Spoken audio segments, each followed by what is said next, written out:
Selamat sore pemirsa, debat Capres putaran pertama tadi malam berlangsung penuh sindiran dan sengit antar sesama kandidat. Informasi seputar debat Capres tersebut dan juga kabar menarik lainnya seputar pemilu kami hadirkan dalam Kabar Pemilu hari ini. Saya Tisana Feni, inilah Kabar Pemilu. Kami kabarkan, Anda putuskan.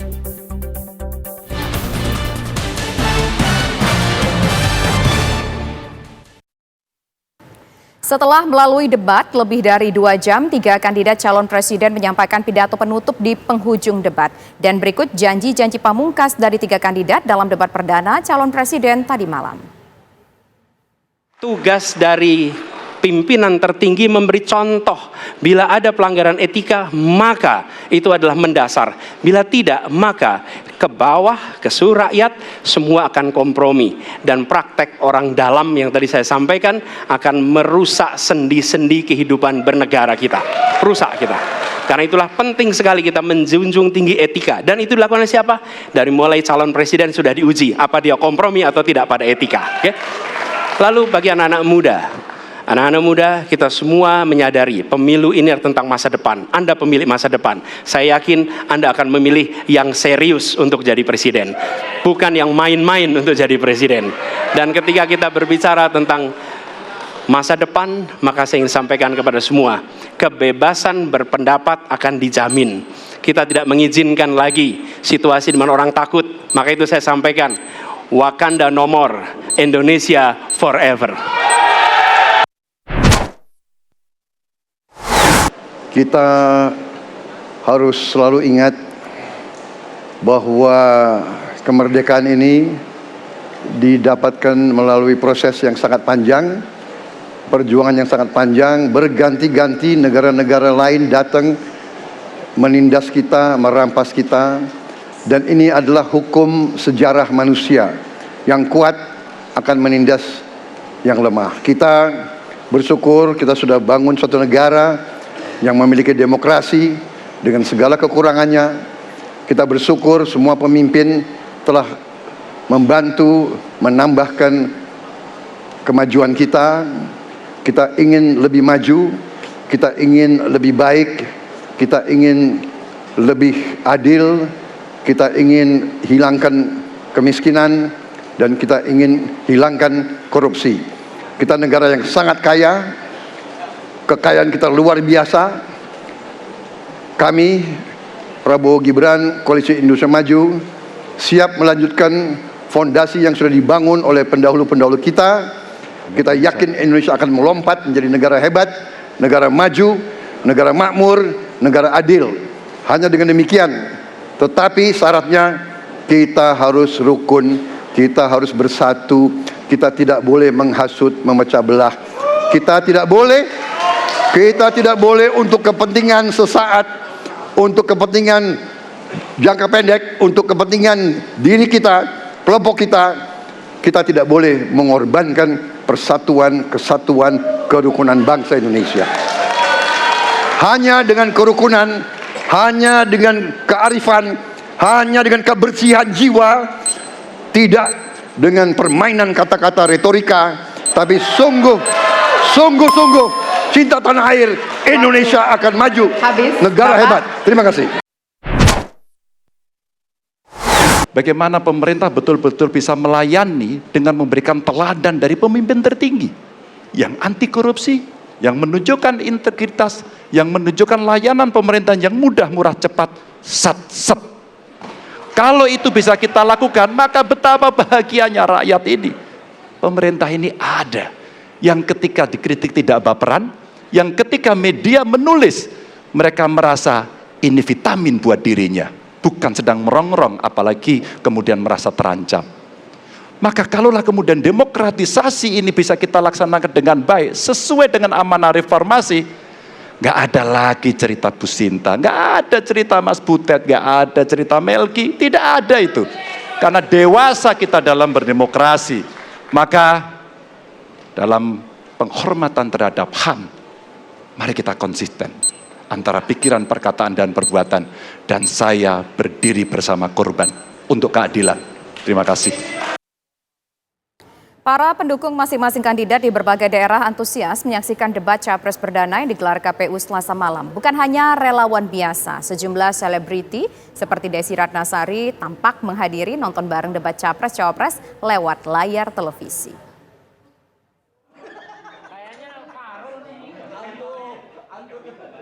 Pendukung pasangan Capres dan Cawapres nomor urut 1 Anies Baswedan dan Muhaimin Iskandar menggelar nonton bareng nobar debat Capres perdana di kantor DPW PKS Bandung, Jawa Barat. Lewat layar yang telah disediakan, TKD Amin Jabar menyaksikan nobar dengan santai. Nobar TKD Jabar digelar di 2 tempat di kantor DPW PKS Jabar dan DPW Nasdem. Menurut Ketua Tim Amin Jabar Harus Wandaru, dari TKD Jawa Barat, Tim Amin sebetulnya tidak khawatir soal debat yang akan dihadapi, baik untuk Capres maupun Cawapres pasangan Amin. Tim kampanye daerah TKD Prabowo Gibran Jawa Barat menggelar nonton bareng debat calon presiden putaran pertama pada Selasa malam. Nobar pendukung pasangan Prabowo Gibran ini digelar TKD Jabar di Sekretariat TKD Jabar, Kota Bandung. Nobar kali ini dihadiri sejumlah selebriti, yakni politisi Golkar Sahrul Gunawan dan Ketua DPW PAN Jabar Desi Ratnasari. Desi berharap debat Capres itu, calon yang diusung Koalisi Indonesia Maju bisa memenangkan Pilpres 2024 mendatang. Allah mudahkan urusan kami, ikhtiar kami, semoga apapun yang kami usung, Allah mudahkan untuk menjadi pemimpin yang amanat. Gitu, amin. Relawan Ganjar Pranowo Mahfud MD di Kabupaten Purworejo, Jawa Tengah juga menggelar nonton bareng debat Capres.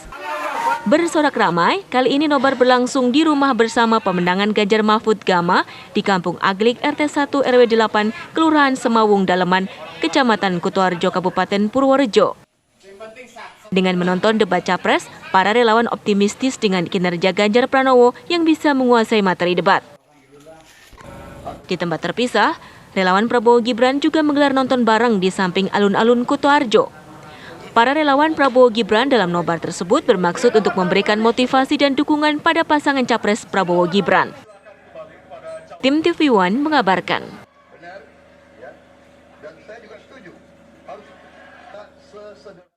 Debat Capres putaran pertama berlangsung seru. Lantas bagaimana tanggapan warga terhadap debat Capres semalam? Apakah debat tadi malam mampu membuat warga makin yakin dengan Capres pilihannya? Atau justru mungkin malah tertarik dengan Capres lainnya? Kita akan menyimak laporan dari reporter TV One. Ada Herninda Febiola dari Bilangan, Jakarta Selatan. Herninda, silakan dengan laporan Anda.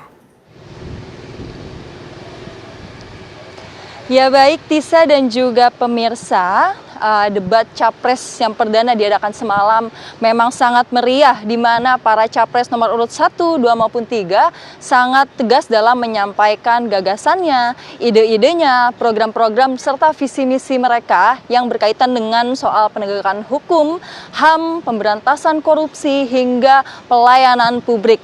Dan tentunya pemirsa, hari ini masih hangat-hangatnya nih perbincangan di antara masyarakat terkait debat Capres 2024 semalam. Saya akan langsung mengajak Anda berbincang dengan narasumber saya, yaitu Mas Fatur. Bagaimana Mas Fatur, selamat siang. Ya, selamat siang Mbak. Oke, gimana nih Mas tanggapan dengan debat Capres semalam? Ya, menurut saya debat Capres ini bagus ya diadakan. Karena para pemilih jadi mengetahui kualitas para Capres-Capres nantinya untuk dipilih. Tapi ada beberapa hal yang harus kita cermati ya. Pertanyaan-pertanyaan itu kurang tajam gitu. Jadi kurang menusuk gitu. Nanti untuk debat selanjutnya biar makin seru, makin keren. Jadi pertanyaannya makin mantap gitu aja sih. Menurut saya gitu aja. Oke, lalu gimana nih Mas, poin yang menarik dari debat Capres semalam, ada apa sih menurut Mas kejadiannya gitu? Yang menarik tuh kayak semalam mengenai putusan MK yang ditanggapi kurang tajam ya. Jadi dari beberapa calon itu ada yang mengatakan ya kita tahulah itu. Jadi kayak kurang itu. Jadi nanti untuk berikutnya biar makin tajam aja. Oke, terima kasih Mas Fatur. Nah, selanjutnya pemirsa, bukan hanya Mas Fatur, saya akan mewawancarai Mas Melki selaku masyarakat juga nih tentang tanggapan debat Capres semalam, Mas. Bagaimana nih Mas Melki? Ya, menurut saya debat Capres semalam cukup menegangkan ya, di mana antara paslon saling memaparkan gagasan mereka terkait HAM dan lain-lainnya. Ya. Kalau visi misi yang mereka kemukakan udah cukup memuaskan atau tajam nggak sih, Mas? Menurut saya visi misi mereka sih kayak kurang pas ya, karena menurut saya yang maunya ya, ini mau pendapat saya, maunya di dalam visi misi mereka itu juga ada yang namanya perbaikan tingkat toleransi di negara kita ini, karena kita lihat di negara kita ini tingkat toleransinya cukup berkurang. Begitu menurut saya.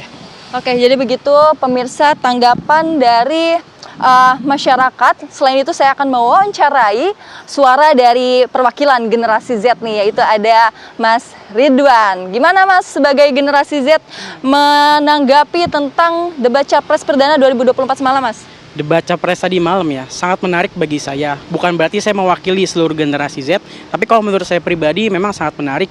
Dari debat Capres malam kita dapat mengetahui kualitas berpikir dalam hal ini ketika para capresnya itu menyelesaikan suatu pertanyaan dari masalah-masalah yang ada, terus dia dia pecahkan gitu kan. Kita jadi semakin aware dengan apa yang mereka sampaikan dan semakin mantap dengan apa yang akan kita pilih. Seperti itu kalau dari saya, Mbak. Pertanyaan terakhir Mas Ridwan, sebagai seorang mahasiswa nih Mas, ada gak sih gagasan yang ingin Mas Ridwan suarakan untuk para Capres 2024? Mungkin kalau dari saya pribadi ya, saya tidak berani mau bilang kalau saya mewakili seluruh mahasiswa di Indonesia. Kalau saya pribadi mungkin mengenai pendidikan ya. Pendidikan sendiri di Indonesia tidak dikatakan yang terbaik, tapi mungkin masih bisa dikembangkan, seperti itu. Terima kasih Mas Ridwan.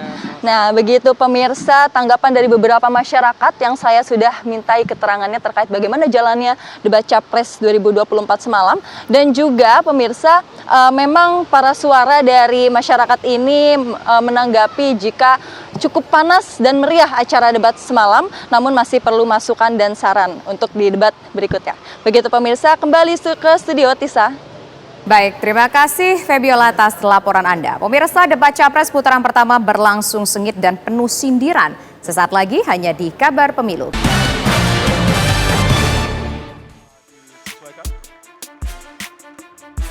Saling sindir antara Capres nomor urut 1 Anies Baswedan dengan Capres nomor urut 2 Prabowo Subianto terjadi dalam panggung debat Capres putaran pertama malam tadi.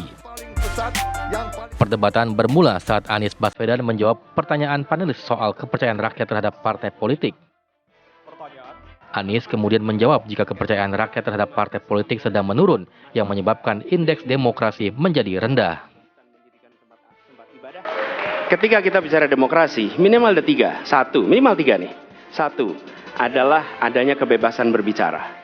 Yang kedua, adanya oposisi yang bebas untuk mengkritik pemerintah dan menjadi penyeimbang pemerintah. Yang ketiga, adanya proses pemilu, proses pilpres yang netral, yang transparan, jujur, adil. 3. Dan kalau kita saksikan akhir-akhir ini, 2 ini mengalami problem. Kita menyaksikan bagaimana kebebasan berbicara menurun, termasuk mengkritik partai politik. Dan angka demokrasi kita menurun, indeks demokrasi kita. Mendengar jawaban dari Anies, Capres Prabowo Subianto pun langsung menyatakan ketidaksepakatannya. Menurut Prabowo, Anies berhasil menjadi gubernur DKI Jakarta karena ia yang usung. Masyarakat bisa menilai. Mas Anies.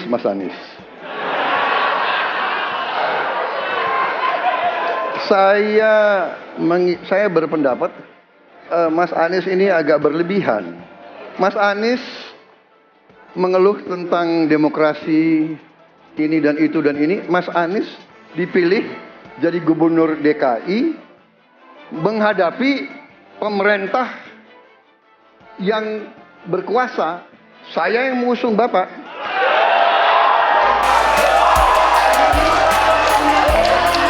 Kalau demokrasi kita tidak berjalan, tidak mungkin Anda jadi gubernur.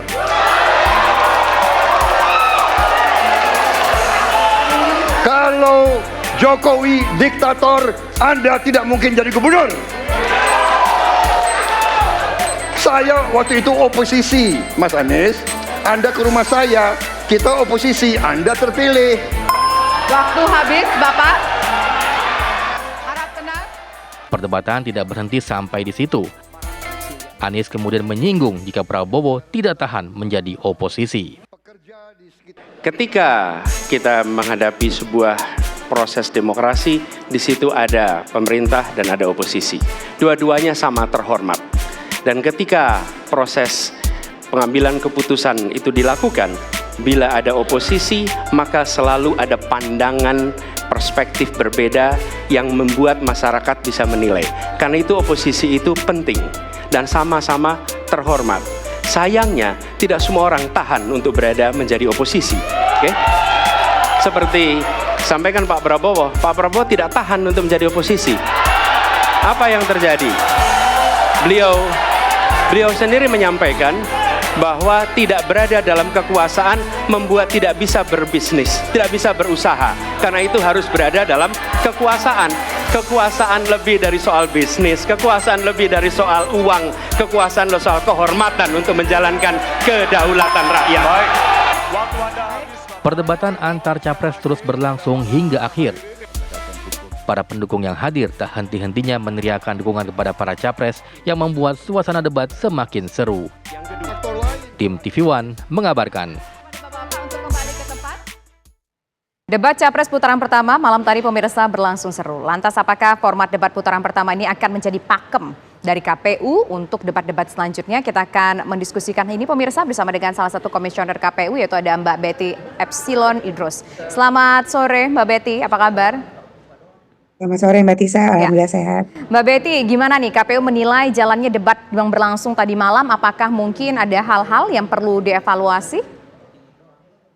Kami sendiri lengkap dari Ketua, Anggota, dan Sekjen KPU Republik Indonesia ada di lokasi melihat langsung perhelatan debat pasangan calon untuk yang pertama dan akan ada yang kedua, ketiga, keempat, dan kelima.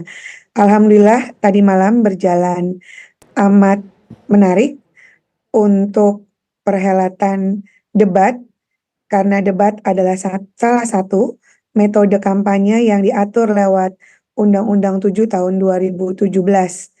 Sebagai salah satu metode kampanye, tentu debat menawarkan visi misi, program kerja, citra diri setiap pasangan calon untuk disampaikan kepada publik dan publik dapat menerima itu, lalu kemudian publik dapat membandingkan dari ketiga pasangan calon yang kita sudah tetapkan sebagai pasangan calon presiden dan wakil presiden. Disitulah perdebatan terkait dengan visi dan misinya untuk tanda kutip quote and quote dijual kepada masyarakat dan masyarakatlah yang akan menilai dari prosesi debat ini kepada siapa kualitas yang terbaik untuk mereka coblos nanti di balik bilik suara Mbak Tisa. Evaluasinya ada tidak Mbak Betty? Mungkin hal yang harus, ini kayaknya mungkin harus diubah atau ini mungkin ada hal yang harus ditambah atau hal yang dirasa nanti nggak perlu nih untuk debat-debat berikutnya? Untuk debat yang pertama ini tentu sudah menjadi benchmarknya KPU. Bahwa kami mendapatkan masukan dan tanggapan tentu ada. Perbaikan-perbaikan apa harus diperbaiki, seperti apa. Tentu kami harus pelajari dulu ya Mbak. Karena hal tersebut dalam rangka memperbaiki kualitas penyelenggaraan debat. Untuk yang berikutnya tentu akan kami pertimbangkan. Yang pasti kita sudah punya benchmark nih. Tidak boleh tidak lebih baik daripada yang pertama. Artinya apakah bisa dikatakan bahwa debat yang pertama ini sudah menjadi pakem untuk debat-debat selanjutnya atau mungkin nanti akan ada yang sedikit berubah Mbak Betty? Ketika dia menjadi benchmark lalu ada masukan dan tanggapan, tentu KPU harus mempelajari itu dulu Mbak. Apa sih masukan dan tanggapannya? Lebih kepada substansikah? Tekniskah? Penyelenggara lembaga penyiarannya kah atau teknis di lapangannya, itu semua akan menjadi bahan pertimbangan KPU untuk memperbaiki, tapi tidak lebih baik daripada putaran pertama ketika debatnya Mbak. Kalau kita lihat tadi malam debat berlangsung cukup seru, saling sindir satu sama lain dari seluruh masing-masing pasangan calon presiden. Nah, apakah memang konsep yang seperti ini, saling sindir menyindir ini adalah sesuatu yang tampaknya memang harus juga ditonjolkan untuk debat-debat selanjutnya atau gimana, Mbak Betty? Ini bahasanya bukan sindir menyindir ya Mbak, namanya perdebatan. Berdebat untuk mencari solusi yang terbaik. Berdebat karena saya punya visi yang berbeda. Berdebat karena saya punya pandangan yang berbeda. Justru itu yang ingin kita lihat sebagai pemilih dari ketiga pasangan calon. Bukan soal sindir-menyindir menurut saya, mungkin bahasanya tidak tepat. Yang tepat adalah saya punya pandangan A, yang sebelah punya pandangan B, yang sebelah punya pandangan X. Dan itu biasa dalam perdebatan. Namanya juga berdebat. Nanti kalau nggak berdebat, dikirain nanti ada agenda setting lagi, kan demikian. Jadi menurut kami justru inilah saat di mana masyarakat dapat terlibat langsung melihat siapa yang akan dia pilih menjadi calon presiden dan wakil presiden hasil pemilu tahun 2024. Disinilah masyarakat dapat menilai, dapat mengukur kepada siapa pilihan yang paling tepat untuk dia coblos di balik bilik suara. Karena dia sudah tahu nih ada perbedaan visi dan misi dan kami yakin ketiga pasangan calon membawa dorongan yang lebih baik untuk Indonesia di masa yang akan datang. Terakhir Mbak Betty, nanti kan akan ada debat cawapres. Apakah formatnya persis sama dengan debat yang dilakukan antar capres atau mungkin ada sedikit perbedaan Mbak Betty? Sekali lagi, debat yang pertama adalah benchmarking. Kita akan kumpulkan semua masukan dan tanggapan untuk kemudian kita bicarakan, kita pertimbangkan. Ketika sudah jadi benchmark, tentu KPU tidak ingin yang kedua, ketiga, keempat, dan kelima nanti tidak lebih baik daripada yang pertama, Mbak Tisa. Oke, baik. Terima kasih Mbak Betty Epsilon selaku salah satu komisioner dari KPU. Selamat sore. Pemirsa, sejumlah informasi penting lainnya masih akan kami hadirkan usai jeda berikut. Tetaplah bersama kami.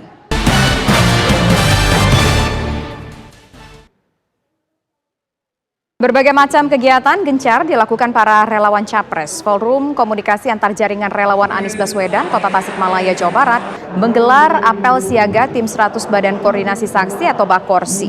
Selain dihadiri para relawan yang tergabung dalam Bakorsi Kota Tasikmalaya, kegiatan ini juga dihadiri oleh Bakorsi Jawa Barat dan perwakilan dari partai politik parpol pengusung pasangan Anies Baswedan Muhaimin Iskandar. Ketua Bakorsi Kota Tasikmalaya, Dede Sudrajat, mengatakan ratusan anggota Bakorsi yang telah mengikuti apel siaga ini akan bertugas mengawasi jalannya pemilihan umum atau pemilu, terutama mengawal suara dan memenangkan Anies Baswedan dalam pemilihan Pilpres 2024.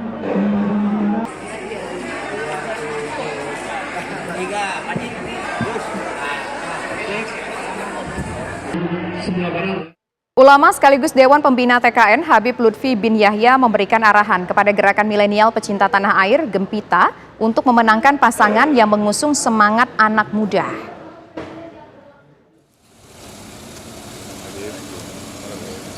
Kedatangan Habib Lutfi bin Yahya di markas gerakan milenial pecinta tanah air atau Gempita disambut para relawan pendukung Capres nomor urut 2.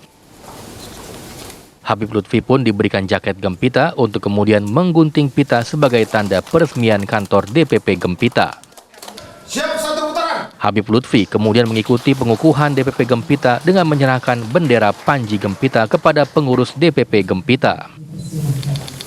Usai acara, Habib Lutfi langsung meninggalkan lokasi.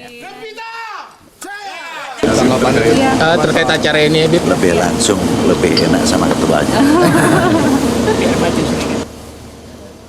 Kehadiran Habib Lutfi menurut pengurus Gempita adalah untuk memberikan semangat kepada seluruh anggota Gempita untuk memenangkan pasangan Prabowo Gibran. Karena target Habib menyuntik semangat tadi adalah Habib punya target satu putaran. Target Habib. Sehingga setiap kita komunikasi dengan beliau, beliau pasti menutup dengan satu putaran. Untuk itu ya kerja keras. Kerja keras dengan tidak menghujat lawan kita karena kandidat lain adalah saudara kita. Kandidat lain putra-putra bangsa yang baik. DPP Gempita sendiri berkomitmen untuk memenangkan pasangan Prabowo Gibran satu putaran dalam Pilpres mendatang. Dari Jakarta, Muhammad Haris, TV One mengabarkan. Tim pemenangan Ganjar Mahfud menggelar rapat untuk membahas hasil debat Capres semalam. Sejumlah pengurus partai politik tampak hadir dalam rapat tim pemenangan nasional Ganjar Mahfud di Kebon Sirih, Jakarta Pusat. Salah satunya PLT Ketua Partai Persatuan Pembangunan, Mardiono. Menurut Mardiono, ada sejumlah agenda yang dibahas dalam rapat kali ini. Selain membahas hasil rapat juga akan membahas strategi TPN pasca debat.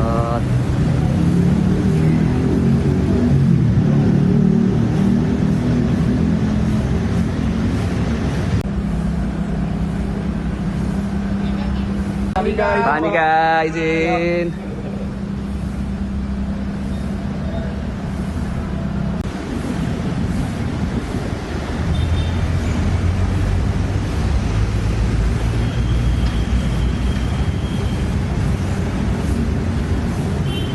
Mas Gatot. Untuk mengetahui agenda pembahasan dari TPN Ganjar Mahfud, kita terhubung dengan reporter kami ada Kurnia Amal. Amal, silakan dengan laporan Anda, apa kemudian yang menjadi strategi dari Ganjar dan Mahfud pasca debat pertama semalam? Baik, selamat siang Tisa Novedi dan juga pemirsa TV One. Betul sekali, usai debat Capres dan juga Cawapres yang digelar semalam, tim pemenangan nasional Ganjar Mahfud hari ini melakukan atau melaksanakan rapat mingguan, di mana rapat mingguan ini memang dijadwalkan sekitar pada pukul 14.00 waktu Indonesia bagian Barat, di mana acara tersebut digelar di salah satu gedung di bilangan Kebon Sirih, Jakarta Pusat. Adapun tadi Tisa Novedi dan juga pemirsa TV One, sejumlah petinggi partai pengusung dan juga pengurus dari TPN Ganjar Mahfud ini sudah tiba di gedung High End sekitar pada pukul 14.30 waktu Indonesia bagian Barat. Adapun Tisa Novedi dan juga pemirsa TV One, bahwasannya fokus rapat mingguan yang digelar pada hari ini adalah untuk melakukan evaluasi dari debat Capres dan juga Cawapres dan untuk melakukan formulasi terkait persiapan debat Capres dan juga Cawapres yang akan digelar minggu depan di putaran kedua. Adapun tadi menurut pantauan kami sejak pukul 14.00 waktu Indonesia bagian Barat sudah hadir Ketua TPN Ganjar Mahfud yakni adalah Arsyad Rashid. Kemudian selang beberapa waktu juga hadir Wakil Ketua TPN Ganjar Mahfud Andika Perkasa, dan tadi juga sudah hadir di tempat atau lokasi dari acara tersebut yakni adalah PLT Ketum P3 Mardiono dan sejumlah petinggi lainnya. Tisa Novedi dan juga pemirsa, demikian laporan saya langsung dari gedung High End, kembali ke Anda di studio. Baik, terima kasih Kurnia Amal atas laporan Anda langsung dari TPN. Pemirsa, informasi penting lainnya seputar pemilu masih akan kami kabarkan. Usai jeda berikut kami kabarkan, Anda putuskan.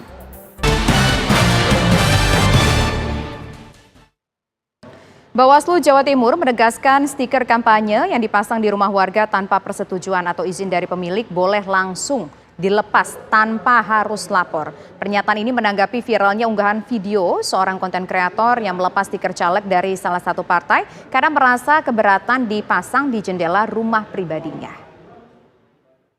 Untuk para tim ses caleg, jangan sembarangan. Sebuah akun bernama Agus Gemoy mengunggah video dengan narasi agar caleg untuk meminta izin terlebih dahulu kepada pemilik rumah sebelum menempel stiker.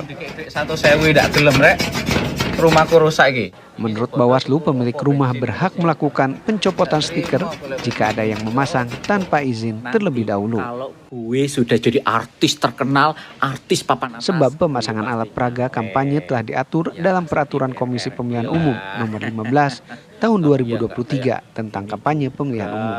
Tiba-tiba seenaknya saja nempel stiker di rumah orang tanpa izin. Selama pemilik rumahnya juga membolehkan, kenapa? Kalau misalkan tidak membolehkan, boleh melepas berarti? Iya. Atau bagaimana? Iya kan, misalnya APK ini, taruh saja apalagi stiker ya, kecil harusnya. APK ini itu ditempatkan di rumah orang boleh, selama dapat izin. Kalau tidak dapat izin, tidak boleh. Yang tidak boleh di lembaga yang diatur itu, seperti lembaga pemerintah, itu tidak boleh. Di rumah-rumah orang boleh, selama boleh. Nempel stiker terus dicopot. Iya, boleh. Itu kalau tidak diberi izin itu tidak boleh. Diharapkan para caleg atau peserta pemilu 2024 jika memasang stiker di rumah seseorang agar terlebih dahulu meminta izin kepada pemilik rumah. Ya lek wong seneng. Dari Surabaya, Jawa Timur, Zainal Azhari, TV One mengabarkan.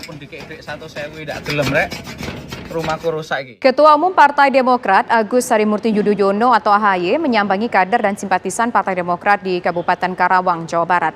Di hadapan ribuan kader dan simpatisannya, AHY menargetkan kemenangan Partai Demokrat pada tahun sebelumnya berlanjut di tahun 2024.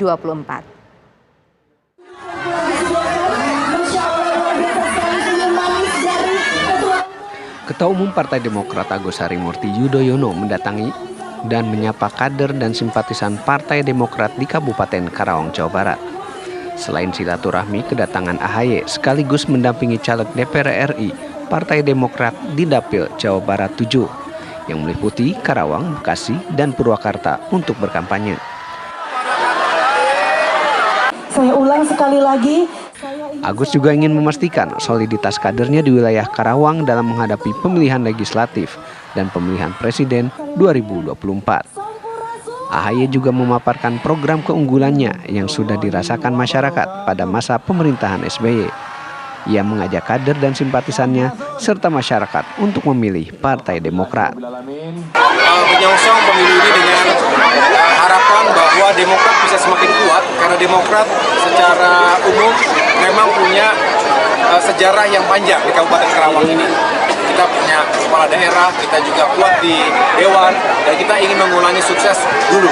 Dan ini saatnya kami bekerja keras untuk mendengarkan dan sekaligus memperjuangkan aspirasi masyarakat. AHY berharap kursi Partai Demokrat juga bertambah di DPRD Karawang, serta meloloskan 2 kursi untuk DPR RI. Dari Karawang, Jawa Barat, Agung Prasetyo, TV One mengabarkan. Rumah Sakit Jiwa Profesor Dr. Ildrem Provinsi Sumatera Utara siap memberikan layanan konsultasi kejiwaan bagi para calon anggota legislatif yang merasa terganggu jiwanya pasca kalah dalam pemilu 2024 mendatang.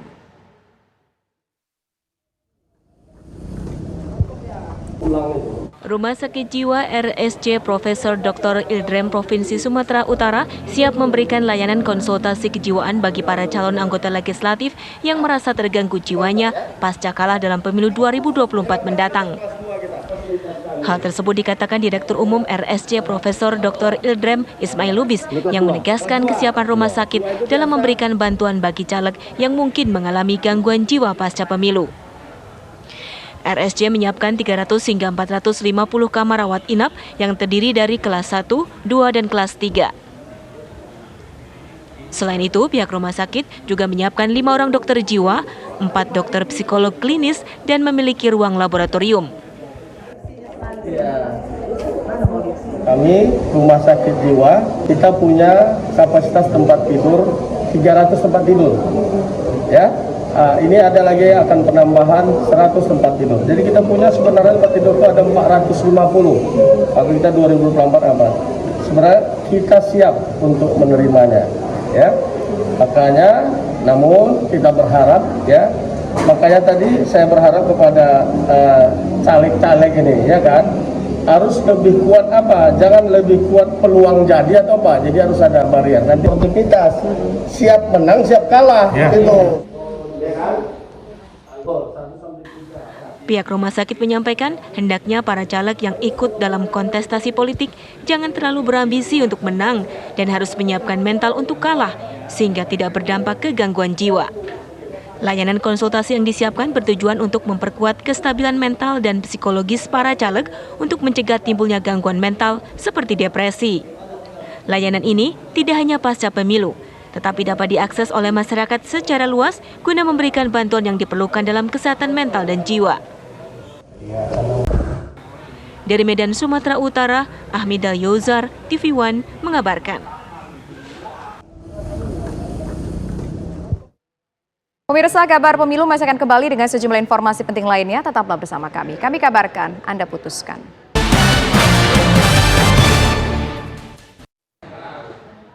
Pemirsa, para capres dan cawapres hari ini melakukan kampanye ke sejumlah daerah. Anies Baswedan berkampanye ke Riau, Prabowo Subianto di Magelang, Muntilan, Jawa Tengah. Dan kita akan sapa rekan-rekan kami, ada Muhammad Arifin di Riau, kemudian juga ada Edi Suryana di Magelang. Pertama kita akan menuju ke rekan kami terlebih dahulu, yaitu Muhammad Arifin di Riau. Arifin, Bagaimana kegiatan kampanye Anies Baswedan di Riau hari ini pasca debat pertama? Ya, pasca debat pertama hari ini Capres nomor urut 1 Anies Baswedan mengunjungi Provinsi Riau untuk melakukan safari kampanyenya. Dan hari ini tadi sekitar pukul 10:20 Anies tiba di Bandara Sultan Syarif Kasim II Pekanbaru dan langsung diberikan topi khas Melayu, topi tanja. Dan saya saat ini sekarang berada di gedung olahraga Pekanbaru yang berada di Jalan Sudirman. Di dalam orasinya di sini Anies menyoroti banyaknya jalan rusak dan langkanya minyak di negeri minyak seperti Provinsi Riau ini. Di sini juga Anies melihat mahalnya harga sembako yang ada di Kota Pekanbaru. Begitu, Desa. Baik, sampai kapan rencananya akan melakukan kampanye di sana dan apa saja kemudian agenda dari Anies Baswedan selama 1 hari di Riau? Ya, agendanya hari ini pagi tadi Capres nomor urut 1 ini mendatangi Kampung Bata yaitu Kampung UMKM pembuatan batu bata dan dilanjut dengan pertemuan terbatas oleh masyarakat dan para kader partai pengusung Aniesnya. Dan baik, Arifin? Begitu, Tessa. Baik, terima kasih Arifin atas laporan Anda langsung dari Provinsi Riau. Selanjutnya kita menuju ke Magelang, Jawa Tengah. Ada Edi Suryono di sana. Silakan Edi Suryono dengan laporan Anda. Baik, memang agenda Cawapres Prabowo Subianto memang tadi kehadiran di Magelang, Jawa Tengah ini tadi pagi memang diakmil sendiri untuk melakukan reuni akbar tahun 1970 sampai 73. Sampai saat ini ya sampai juga teman media juga kami tidak sempat diizinkan untuk masuk karena ini adalah privasi untuk beliau sendiri. Selain itu juga memang tiga agenda tadi ini di antaranya Magelang juga Watu Congol ini, salah satunya di Watu Congol ini memang tadi berbagai hal sudah dipersiapkan oleh relawan maupun dari santri dan pihak Ponpes sendiri ini gagal.